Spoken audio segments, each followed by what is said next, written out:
I have said this before, and I will say this again. You can never, ever trust a socialist who is socially reactionary, because they're not a socialist. I said this during the 24-hour stream, and I will repeat it because it's very important, okay?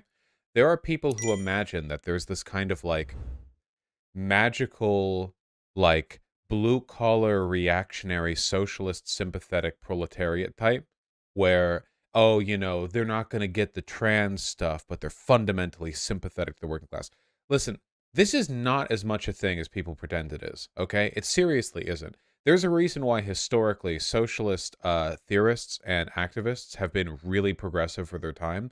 And the reason for that is because if you are sympathetic to socialism, an ideology of economic equality, then you are probably also sympathetic to social theories of equality, because it wouldn't make very much sense if you were, like, empowered and emboldened by a dream of a world in which all the proletarians are equal and finally are treated fairly and such.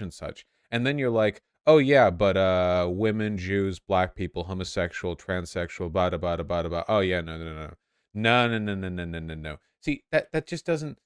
Not to say there aren't reactionary people who are socialist sympathetic or whatever. Just this is not like a critical intersection people pretend it is. Usually, when people try to sell you on the idea of this, like, intersection being this critical thing to manage, to deal with, they're trying to do two things. One, they're trying to soften you up for reactionary politics. Oh, don't you want to be a good socialist? Well, then you have to include all the proletariat.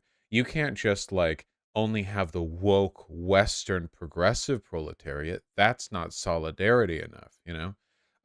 Which is BS, obviously. It's okay to have standards for equality and for behavior when it comes to who you're including in your movement. And if it's not like people who are sympathetic to socialist arguments are themselves socialist. You push them over, right? You move them, you persuade them. So persuade them in a variety of ways, including socially progressive ways. And also, personally, I find it a little bit classist and a little bit like bigotry of low expectations to make the argument that because somebody is a part of the proletariat or, like, not Western, they're therefore, like, less amenable to social progressivism, as though there aren't, like, feminists in Saudi Arabia and, like, racial equality activists in India. The idea, like, oh no, they're not the Western proletariat. They're doing their own thing. So you have to be accommodating. No, I don't, because they're also the same people that I am. They're the same. I'm not going to bigotry of low expectations these motherfuckers, you know?